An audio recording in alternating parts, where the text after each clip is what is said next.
আসসালামু আলাইকুম ভিউয়ার্স, আজকের ভিডিওটা হচ্ছে ফাই নেটওয়ার্কের স্ক্যাম বিষয় নিয়ে। আপনারা সকলেই জানেন যে আমি প্রত্যেকটা ফাই নেটওয়ার্কের বা ক্রিপ্টোকারেন্সির ভিডিওর মাঝে আমি কিন্তু এই বিষয়টা অবশ্যই বলি যে থার্ড পার্টি কোনো ওয়েবসাইটে বা থার্ড পার্টি কোনো লিঙ্কের মাঝে ক্লিক করবেন না বা সফটওয়্যারের মাঝে জয়েন হবেন না, অ্যাকাউন্ট ক্রিয়েট করবেন না।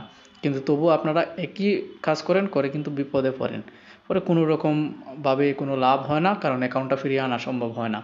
তো মূলত আজকে ঠিক সেম বিষয় কিন্তু ফাই নেটওয়ার্কের এক ভাইয়ের সাথে কিন্তু এরকম হয়ে গেছে। ওনার অ্যাকাউন্টটা হ্যাক হয়েছে, তো ওনার আইডিটা আমি হাইড করে দিব।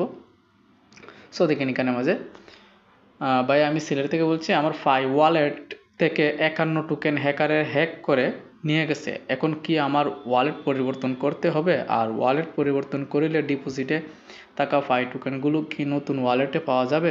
দয়া করে আমাকে একটু পরামর্শ দিলে উপকৃত হতাম। সর্বপ্রথম আমি প্রত্যেকটা ভিডিওর মাঝে কিন্তু আমি বলি যে সাবধান, কোনো থার্ড পার্টি ওয়েবসাইটে কিন্তু লগ ইন করবেন না বা কোনো লিঙ্কে ক্লিক করবেন না। এখানে উনি যেটা করছেন, ওনার নিজের ভুলের কারণে কিন্তু ওনার এটা হ্যাকারের কাছে কিন্তু ওনার সমস্ত কয়েন ট্রান্সফার হচ্ছে, আর ভবিষ্যতেও হবে। কারণ ফাই নেটওয়ার্ক থেকে এখন পর্যন্ত আমার জানা মতে কোনো আপডেট তারা দেয়নি যে আপনি ওয়ালেটটা চেঞ্জ করতে পারবেন।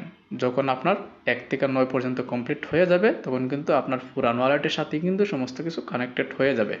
আর নতুন ওয়ালেট ক্রিয়েট করতে এখন দিচ্ছেই না। যদি দিত, ঠিক আছে, আমি আবারও বলতেছি, নতুন ওয়ালেট ক্রিয়েট করতে এখন দিচ্ছেই না, সমস্যা হচ্ছে। যদি দিত হয়তো বা কোনোভাবে এটা চেঞ্জ করা সম্ভব ছিল, যেটা কিনা তারা নাকি নিজেরাও বলছে। ফাই নেটওয়ার্ক টিমের সাথে ভাই কথা বলছেন, এই যে দেখেন এখানে বলছেন উনি আমি ফাইকুরের সাথে ইমেইলে যোগাযোগ করেছিলাম, ওরা বলছে ওই হ্যাকারের আইডি অ্যাড্রেস ওয়ালেট থেকে সরাতে। এটা কীভাবে করবো ভাইয়া? আমার 473টা টোকেন ডিপোজিট রয়েছে। তো ফাই নেটওয়ার্ক টিম নাকি বলছে যে অ্যাড্রেসটা সরানোর জন্য। অ্যাড্রেসটা সরাইতে গেলে আপনি সরাইতে পারবেন না, কারণ আপনার 1 থেকে 9 পর্যন্ত কমপ্লিট হয়ে গেছে। আর এরকম কোনো আপডেট আমি পাইনি যে এটা চেঞ্জ করা যাবে। আপনাদের সাথে যদি এরকম হয়ে থাকে তাহলে চেঞ্জ করা যাবে না। যদি হ্যাঁ, এই যে আমি প্রথমে বললাম, যদি অ্যাকাউন্ট ক্রিয়েট করা যায়, নতুন ওয়ালেট ক্রিয়েট করা যায়, সেক্ষেত্রে হয়তো বা কোনো একটা চান্স নেওয়া যাইতে পারে যে আমরা 3 নাম্বার অপশনটা কমপ্লিট করে নিব, ফার্স্ট ফরজ দিয়ে নতুন ওয়ালেটের ফার্স্ট ফরজ দিয়ে, তারপরে 6 নাম্বারটা কমপ্লিট করলে আমাদেরটা কানেক্টেড হয়ে যাবে নতুন ওয়ালেটের সাথে। তারপরে বাকি যে কয়েনগুলো আছে সেগুলো হচ্ছে আমাদের নতুন ওয়ালেটে যাবে। হয়তো সময় লাগবে অনেক, কিন্তু নতুন ওয়ালেটে যাবে। তো এখানে দেখেন ভাই কী ভুল করছেন। এই যে দেখেন, যে ওয়ালেটের মাঝে ওনার কয়েনটা গেছে, ট্রানজ্যাকশন হয়েছে, এই যে এটা বেশি বড় করবো না, ভিডিওটা ধৈর্য সহকারে দেখলে আপনারা বুঝতে পারবেন।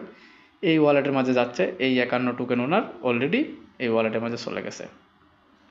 এখন এটা যদি উনি ঠিক করতে যায়, ঠিক করতে গেলে ওনাকে কিছু নতুন একটা ওয়ালেট ক্রিয়েট করতে হবে, যেটা কিনা তারা বলছে যে চেঞ্জ করার জন্য। তো চেঞ্জ কীভাবে করবে উনি? এই ওয়ালেটে যদি গিয়ে থাকে, এই ওয়ালেটটা যে জায়গায় আছে সেই জায়গাতে উনি ক্লিক করতে পারতেছে না, কারণ অ্যাকাউন্ট একটা অ্যাক্টিভ হয়ে গেছে, সেটা চেঞ্জ করার কোনো চান্স নাই। আর কীভাবে হয়েছে, এই যে দেখেন, ফেসবুকের মাঝে কিন্তু এরকম হাজারো লিঙ্ক আছে, হাজারো গ্রুপ আছে, যেগুলোর মাঝে কিনা নানা রকম অফার দিয়ে থাকে। দেখেন এখানে মাঝে বলতেছে ফ্রিতে, মানে visit the official airdrop page, বলতেছে অফিসিয়াল এয়ারড্রপ পেজ।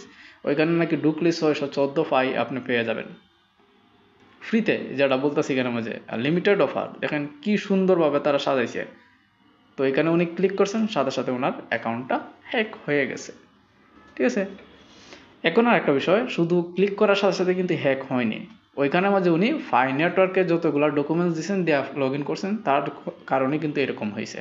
কারণ আমরা কিন্তু একটা জিমেল আমরা ইউজ করতেছি না মোবাইলের মাঝে, আমরা অনেকগুলো জিমেল ইউজ করি, অনেকগুলো পাসওয়ার্ড ইউজ করি। তো উনি লগ ইন করছেন জিমেলে যা ছিল, অর্থাৎ ফাই নেটওয়ার্কে যা ছিল সেগুলা দিয়ে, যার কারণে উনি এখানের মাঝে ধরা খেয়ে গেছেন। এখন আসি আবারও এই পয়েন্টে। এখন কিন্তু ফেসবুকের মাঝে কিন্তু অনেক হাই রেটে কিন্তু ফাই কয়েনগুলো বিক্রি হচ্ছে। অনেকেই বলতেছে সরাসরি এসেও আমরা সেল করতে পারি, কোনো সমস্যা নাই, 75 থেকে 80 টাকা করে প্রতি কয়েন দেওয়া হবে, অথবা একটা কয়েন ট্রান্সফার করবেন, একটার মূল্য দিব, এইভাবে করেও কিন্তু আমরা ট্রানজ্যাকশন করতে পারি বা লেনদেন করতে পারি।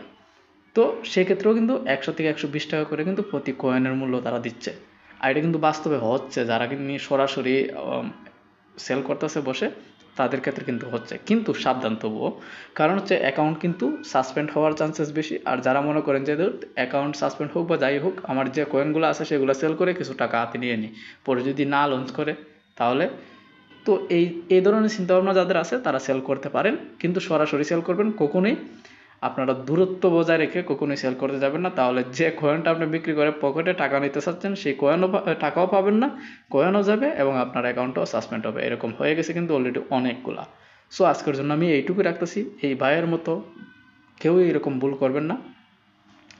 তো আজকের জন্য এইটুকু রাখতেছি, পরবর্তী ভিডিওতে দেখা হবে। যারা নতুন আসছেন চ্যানেলটা সাবস্ক্রাইব করে দিবেন এবং টেলিগ্রাম চ্যানেলটা জয়েন হয়ে যাবেন, সেখানে নতুন নতুন তথ্য দিয়ে থাকি আমি।